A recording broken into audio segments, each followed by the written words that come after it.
اور پھر ان کی بےتابانہ فرمائش پر ایک لطیفے کا ٹیپ کا جملہ سنایا جسے وہ بھول رہی تھی. پھر انہوں نے ایک تازہ لطیفہ واقعہ سنایا, مجھ سے شیئر کیا. خیر کچھ عرصے بعد حسن اتفاق سے ہماری مہربان دوست اور کشور نائک PNCA کی DG تعینات ہو کر آ گئیں. کشور نے ایک عظیم الشان ثقافتی شو لاہور میں منعقد کرایا. شاہی قلعہ میں منعقدہ تقریب میں میڈم نور جہاں کو مہمان خصوصی کے طور پر مدعو کیا گیا. کشور نے میڈم کو لانے لے جانے کی ذمہ داری مجھے سونپی. میں میڈم کے گھر گیا اور وہ تیاری میں مصروف ہو گئی. کہنے لگی جب تک ترنم ناز آتی ہیں ہم چائے پیتے ہیں اور گپ شپ لگاتے ہیں. پھر انہوں نے شعر سنانے کی فرمائش کی. میں نے کچھ اشعار سنائے. پھر کہنے لگی فرشتے سنا ہے لوگوں نے میرے بارے میں بھی لطیفے گھڑے ہوئے ہیں. میں نے کہا جی ہاں میڈم بہت سے. کہنے لگی مجھے بھی سناؤ.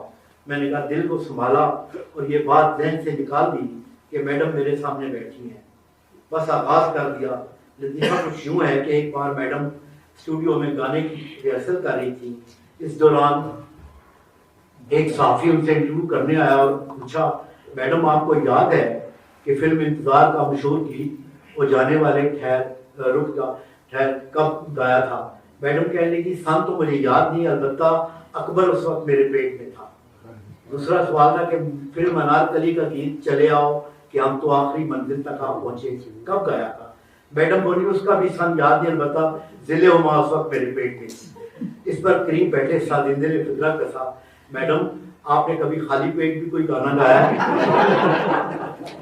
لطیفہ سن کر میڈم بہت زور سے ہنسنے لگی. اس وقت مجھے کسی سیانے کا قول یاد آیا کہ اپنے آپ پر ہنسنے والے بڑے دل کے مالک اور عظیم لوگ ہوتے ہیں. میڈم کہنے لگی فرشتے خدا کا خوف کرو, تم نے میرے بارے میں کیا کچھ جمع کر رکھا ہے؟ ہاں ہے تو بہت کچھ. میں نے کہا مگر اس وقت صرف ایک اور لطیفہ بتاتا ہوں. کہنے لگی بتاؤ. میں نے کہا ایک صحافی نے میڈم سے ان کے معاشقوں اور شادیوں کے بارے میں سوال کیا. میڈم کہنے لگی نہیں کوئی بھی نہیں, لوگوں نے ایسے ہی مشہور کر رکھا ہے. صحافی کا اصرار تھا پھر بھی میڈم کچھ تو ہوگا نا, آخر ایسے ہی تو باتیں نہیں بنتی نا. اس پر میڈم نے زیر لب نام لیتے انگلیوں پر گننا شروع کیا, 1 2 اور اچانک چونک کر کہنے لگی ہائے ہائے نہ کرتے بھی کم وقت 12 ہو گئے ہیں. یہ لطیفہ سن کر بھی میڈم دیر تک ہنستی رہی. میں نے غنیمت موقع جانا اور ایک لطیفہ اور داغ دیا. ایک بار میڈم بیرون ملک جانے کے لیے ویزا فارم بھروا رہی تھی. نام کے خانے کے آگے ان کا نام لکھ دیا گیا نور جہاں. اگلا خانہ تھا زوجہ. پوچھا یہاں کس کا نام لکھنا ہے؟ اس پر قریب بیٹھے سزندے نے کہا لکھ دو سارا جہاں. داد دینا پڑے گی میڈم کے حوصلے کی. اس پر بھی وہ بہت زور سے ہنسنے لگی.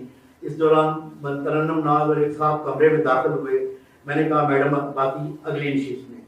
اس کے بعد ہم شاہی قلعہ میں منعقدہ پروگرام میں جانے کے لیے روانہ ہو گئے. اس خصوصی شو میں استاد نصرت فتح علی خان بھی تشریف لائے تھے.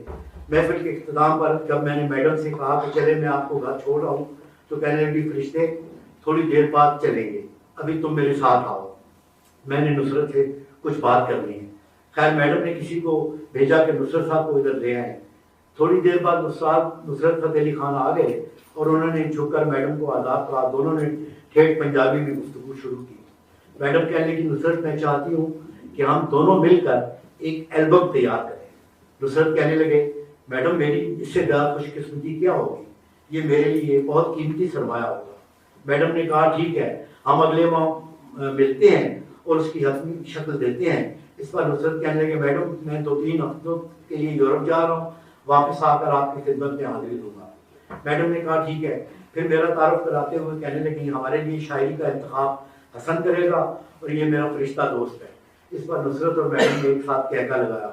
مگر افسوس کہ وہ دن کبھی نہ آ سکا. دونوں عظیم فنکار اپنی اپنی دنیا میں گم ہو کر ایک ایسی سمت جا نکلے جس کا کوئی انت نہیں, اور کن رس شائقین ان دونوں کی مشترکہ کاوش سے ہمیشہ کے لیے محروم ہو گئے. اس سے اگلے برس PNCA نے لاہور میں پاکستانی ثقافت اور فنون لطیفہ کے حوالے سے ایک سیمینار کا اہتمام کیا. کشور کہنے لگی کیوں نہ ہم ایک سیشن کی صدارت میڈم سے کروائیں, تم میڈم کو فون کرو. خیر میں نے فون کیا تو اخباروں نے بتایا کہ میڈم کی طبیعت ٹھیک نہیں, وہ ہسپتال میں ہے. خبر سن کر کشور اور میں میڈم کی عیادت کے لیے ہسپتال پہنچے. حسب معمول میڈم کے کمرے میں چاہنے والوں کا ہجوم تھا. وہ بستر پر نیم دراز تھی.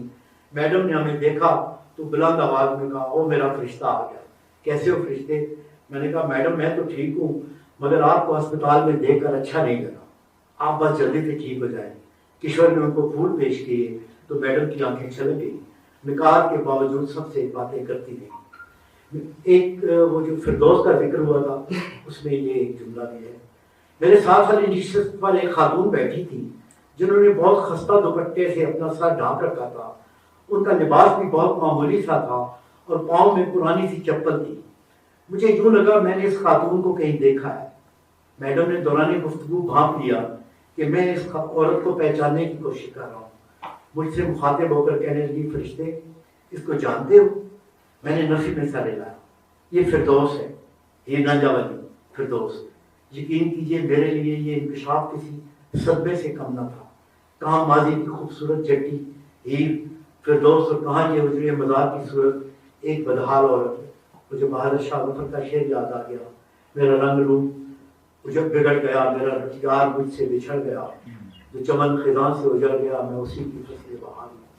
میڈم اس صورت حال سے نکالتے ہوئے کہنے لگی یہ میری سوکن تھی مگر مجھے تب بھی عزیز تھی اور اب بھی ہے. اور تو اور میری بیٹیاں بھی اس کی عاشق ہیں. مجھے بتائے بغیر اپنی سوتیلی ماں سے ملنے چلی جاتی تھی. مگر اس اعجاز کا کیا کیا جائے جس نے نہ میری قدر کی اور نہ اس کی. وہ صحیح معنوں میں بے وفا تھا. کہنے لگی سچ پوچھو تو میں نے دل کی گہرائیوں سے اعجاز سے محبت کی تھی. مجھے اس سے عشق تھا مگر کیا بتاؤں وہ تو ایک ناقابل بیان گالی. میڈم اپنے بچوں کے معاملے میں ہر ماں کی طرح بہت زیادہ حساس تھی. اس لیے اکثر اپنے بیٹوں کے بارے میں فکر مند رہتی تھی. کہتی تھی جب کھانا کھانے بیٹھتی ہوں تو دونوں بیٹوں کا خیال آ جاتا ہے. نوالا وہیں چھوڑ کر پہلے ان کو فون کرتی ہوں کہ تم نے کچھ کھایا ہے. اس پر دونوں کہتے ہیں اماں جی کھانے کو کچھ ہے ہی نہیں. بس پھر کیا ہوتا ہے کھانا چھوڑ کر پہلے ان کو بھجواتی ہوں. فراز صاحب نے میڈم سے دونوں بیٹوں کے بارے میں پوچھا تو کہنے لگی بیڑا غرق ہو اس شراب کا, اس نے دونوں کو کہیں کا نہیں رکھا. اکبر شام سے صبح تک پیتا رہتا ہے. فراز نے پوچھا اور اصغر وہ صبح سے شام تک پیتا ہے. اپنے اس بے ساختہ جملے پر میڈم خود بھی ہنسنے لگی. میڈم دوران عدالت اپنی بیٹیوں کے پاس کراچی چلی گئی. گائے فون پر میں ان سے بات کرتا. امریکہ جانے سے ایک دن پہلے میں نے میڈم کے گھر فون کیا. انہوں نے خود ہی اٹھایا. کون؟ میں نے کہا حسن. کون حسن؟ میں نے پورا نام بتایا. بولی تم صرف فرشتہ کہہ دیا کرو کیونکہ حسن نام کے میرے بہت سے جاننے والے ہیں اور تو اور میرا داماد بھی حسن ہے. خیر میں نے حال احوال پوچھا تو کہنے لگی اب میں پہلے سے بہتر ہوں. انشاءاللہ جلدی ہی لاہور چلی جاؤں گی اور پھر تمہارے ساتھ محفلیں بھی ہوں گی. مگر افسوس صد افسوس کہ میڈم اور میری یہ خواہش تشنہ ہی رہی بلکہ اب تو خواب در خواب ہو چکی ہے کیونکہ میڈم ہفتہ آسمان کا سفر طے کر کے ایک ایسے منطقے پر جا چکی ہیں جہاں سے لوٹ کر کوئی کبھی واپس نہیں آتا. اور میں ساتھ سمندر پار اپنے پیاروں اور یاروں سے دور بیٹھا میڈم کو یاد کر رہا تھا. یادوں کے پردہ سین پر گزرتے وقت کی تصویروں کا فیتا بہت تیزی سے چلتا اور نہ جانے کیسی کیسی تصویریں آنکھوں کی دہلیز سے سینے کے اندر اترتی اور پھر اسی ساتھ سے گزرتی رہی, آنکھوں سے محو ہوتی رہی. بقول بشیر منظر موت آ جائے گی ماں پاروں کو, ہائے یہ لوگ بھی مر جائیں گے. ملکہ ترنم نور جہاں کے گھر میں ان کے دو ذاتی ملازم تھے, ایک بانو اور دوسرا اچھی میاں. اچھی ملازم اور ملازمہ دونوں طرح کے فرائض سر انجام دیتی تھی. میڈم کے وفات کے بعد اچھی کسی نہ کسی وسیلے سے امریکہ چلا گیا. میں بھی ان دنوں نیو یارک میں مقیم تھا. ایک شام ہم حلقہ وابستوں کے اجلاس کے بعد ریسٹوران میں چائے پی رہے تھے تو اچھی میری طرف آیا. میں اسے دیکھ کر حیران رہ گیا. حال احوال کے بعد وہ کہنے لگا حسن صاحب میں نیو یارک تو آ گیا ہوں مگر یہاں کوئی ملازمت نہیں ہے. خیر میں نے ریسٹوران کے مالک سے بات کی تو اس نے اچھی کو مشورہ دیا کہ ریسٹوران کے باہر تم 5 سگریٹ کا پودا لگا لو. خیر اچھی نے 10 برس اس پر عمل کیا اور میرے پاکستان آنے تک اچھی کا کھکا خوب چل رہا تھا. در حقیقت میں نے اچھی پر کوئی احسان نہیں کیا بلکہ میڈم کے ساتھ رہنے والا ہر شخص مجھے عزیز تھا. میں آخر میں بہت طویل مضمون ہے یہ میڈم کے بارے میں. ملکہ ترنم نور جہاں نے اپنی زندگی کا آخری گیت مشہور گیت اپنی وفات سے 4 سال قبل 1996 میں فلم سخی بادشاہ کے لیے موسیقار طافق کی ترتیب کی دھن میں گایا تھا. ان کا یہ گیت انسان کی اصل حقیقت یعنی فنا اور ایک دوسرے سے محبت اور رواداری کا بیان تھا. گیت کے بول ملاحظہ ہوں کہ دم دا پروسا یار دم آوے نہ آوے چھڑ جھگڑے کے کریے پیار دم آوے نہ آوے. اور آخر میں اپنی بہت اچھی دوست اور عظیم گلوکارہ کی یاد میں ایک چھوٹی سی نظم پیش کر کے آپ سے اجازت دوں گا. دسمبر بھی ستمگر ہے کہ اس نامہرباں کے ہاتھ سے کتنے ہی پیغام سینہ عشاق میں اترے. انہیں عشاق میں ایک مہربان چہرہ بھی تھا اہل وفا جس کو جہاں کا نور کہتے تھے. وہ ایک کومل مدھر آواز تھی کانوں میں جو رس گھولتی تھی اور سینوں میں دبی چنگاریوں میں لو جگاتی تھی. صدا کا پیرہن پہنے ہوئے جب سرمئی لہروں پہ وہ کومل سروں میں گیت گاتی تھی تو یوں لگتا تھا جیسے ہر سواد میں اسی کا سر مہکتا ہے.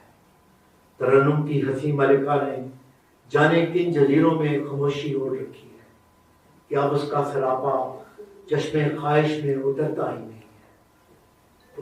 نہیں. لیکن کہیں اس کی صدا اس کی مدر لے خواب کے آنچل میں لپٹی خواہشوں کے بام پر شمع محبت کی طرح جلتی ہوئی اب بھی ہمیں رستہ دکھاتی ہے.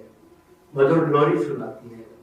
وہ اب ہمیں نہیں لیکن سروں کی اس حسین ملکہ کا ہر نغمہ ہوا کے دوش پر اڑتا ہوا تخت سماعت پر اترتا ہے جہاں کا نور اب بھی زینہ زینہ کاسنی کاسوں میں اپنی مد بھری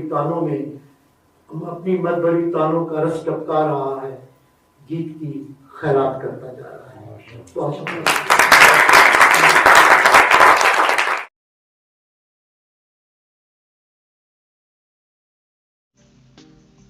Hey there.